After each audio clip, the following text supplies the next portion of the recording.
नाज़रीन अस्सलाम वालेकुम। FB मल्टी अफेयर TV की जानब से आपको खुशामदीद कहता हूँ और आज मैं आपको एक मशहूर लतीफ़ा सुनाता हूँ। लेकिन याद रहे कि ये सिर्फ लतीफ़ा नहीं है, ये आज के पाकिस्तान की तल्ख़ हकीकत है। एक चौधरी साहब के यहाँ मेहमान आए। चौधरी ने मुलाज़िम को आवाज़ दी कि शीशे के कीमती जग और गिलास में पानी लाओ। अभी मुलाज़िम मुड़ा ही था कि चौधरी ने एक ज़ोरदार थप्पड़ जड़ दिया और कहा कि ध्यान से लाना, टूटने ना पाए। मेहमान हैरान रह गए, अभी तो कुछ टूटा ही नहीं, फिर ये थप्पड़ क्यों? चौधरी बोला, भाई टूटने के बाद मारने का क्या फायदा, नुकसान तो हो चुका होता। दोस्तों, यही हाल हमारी वजारत दाखिला और वजारत इत्तलाआत का है। हालिया प्रेस कॉन्फ्रेंस में बड़े फख्र से बताया गया है कि हमने दहशत गर्दों के सहूलतकारों को पकड़ लिया है। इंकशाफ किया गया कि दहशत गर्द ने 22 फरवरी को रैकी की थी और इसका तल्लुक दाइश से था। अब यहाँ सवाल ये पैदा होता है कि क्या यह हुकूमत इस चौधरी की तरह नहीं है? बस फ़र्क ये है कि चौधरी ने नुकसान से पहले थप्पड़ मारा था और हमारी हुकूमत नुकसान होने के बाद, लाशें गिरने के बाद सीना तान के कह रही है कि हमें सब मालूम है। वज़ीर दाखिला और वज़ीर इत्तलाआत साहब, अवाम ये पूछना चाहती है कि अगर आपको पता चल गया है कि 22 फरवरी को रैकी हुई थी, तो जब वो दहशतगर्द सड़कों पर घूम रहा था, नक्शे बना रहा था, सहूलतकारों से मिल रहा था, तब आपके हसास अदारे और state of the art security कहाँ थी? क्या हमारी इंटेलिजेंस का काम सिर्फ मुर्दों से तफ्तीश करना रह गई है और पोस्टमार्टम रिपोर्टों पर पढ़ना रह गई है? रैकी के वक्त पकड़ लेना कामयाबी होती है, धमाके के बाद सहूलतकार ढूंढ निकालना तो अपनी नहली पर पर्दा डालने के मुतरादिफ है। हैरत की इंतहा तो ये देखें कि हुकूमत कहती है कि उन्हीं मुर्दों से भी मालूम हो गया है कि दहशतगर्दों को पहले $500 मिलते थे और अब हिंदुस्तान $1500 दे रहा है। सुभान अल्लाह। आपको ये तो पता है कि किस अकाउंट से कितने डॉलर आ रहे हैं, आपको मुजरम का भी पता है, सहूलतकारों का भी पता है और फाइनेंसर का भी पता है, तो फिर देर किस बात की है? अवाम पूछती है कि अगर सब कुछ मालूम है, फिर उन्हीं कैफरे किरदार तक क्यों नहीं पहुंचाया जाता? क्यों हर बार धमाके का इंतजार किया जाता है?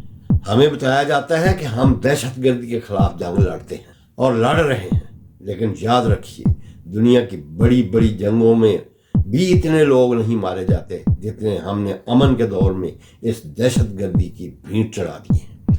90,000 से ज़ायद पाकिस्तानियों की कुर्बानी, इतनी बड़ी तादाद तो बाकायदा 2 मुल्कों की जंग में भी नहीं मरती। क्या इन 90,000 लाशों के बाद भी हम सिर्फ प्रेस कॉन्फ्रेंसों में डॉलरों की गिनती और रैकी की तारीखें बताते रहेंगे? चौधरी वाले लतीफ़े की तरह क्या हम सिर्फ नुकसान होने के बाद तालियां बजाएंगे कि हमें सब पता था? वज़ीर दाखिला साहब, अगर आपको फाइनेंसर का पता है तो उसे सजा क्यों नहीं दी जाती? अगर रैकी का पता था तो रोका क्यों नहीं गया? अवाम को अब तफ्तीश से नहीं, तहफ़्फ़ुज़ चाहिए। जब तक आपके पास मौजूद ये मालूमात मुजरमों को फांसी के फंदे तक नहीं पहुँचाती, तब तक इन प्रेस कॉन्फ्रेंसों की वक़्त उस चौधरी के थप्पड़ से ज़्यादा कुछ नहीं है। चौधरी ने तो नुकसान बचाने के लिए मारा, लेकिन आप नुकसान होने के बाद हमेशा मारते हैं। सवाल ये है कि मुर्दों से तफ्तीश या जिंदा लोगों की हिफाजत ज़्यादा ज़रूरी है? डॉलरों का हिसाब तो है, मगर लहू का हिसाब कौन देगा? 90,000 लाशें, क्या ये किसी जंग से कम है?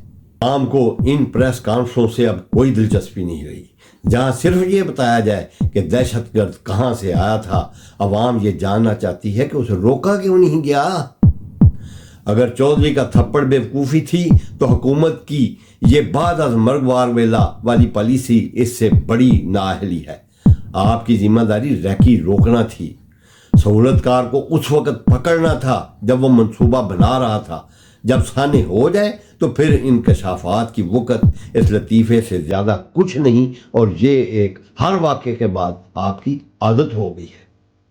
वक्त आ गया है कि हुकूमत रियासती रेट का ढंढोरा पीटने की बजाय अमली तौर पर साबित करे कि वो शहरियों की जान और माल की हिफाजत के लिए वाकई बेदार है। ورنہ یہ پریس کانفرنس صرف کاغذ کا پیٹ بھرنے کے لیے تو ٹھیک ہے، لیکن اس ماں کے آنسو نہیں پونچھ سکتی جس کا بچہ سیکیورٹی لیبس کی نظر ہو گیا۔ آپ کا ناظرین اس بارے میں کیا خیال ہے؟ کیا حکومت کو ریکی کے وقت حرکت میں نہیں آنا چاہیے تھا؟ کمنٹس میں اپنی رائے ضرور دیں، اور اس کے بعد اگر آپ کو یہ تجزیہ پسند آئے تو یہ چینل کو لائک بھی کریں اور سبسکرائب بھی کر دیں، اور اپنی رائے سے ضرور مطلع کریں تاکہ ہم آنے والی ویڈیو میں حکومت کو مزید جھنجھوڑنے کے لیے کیا کریں۔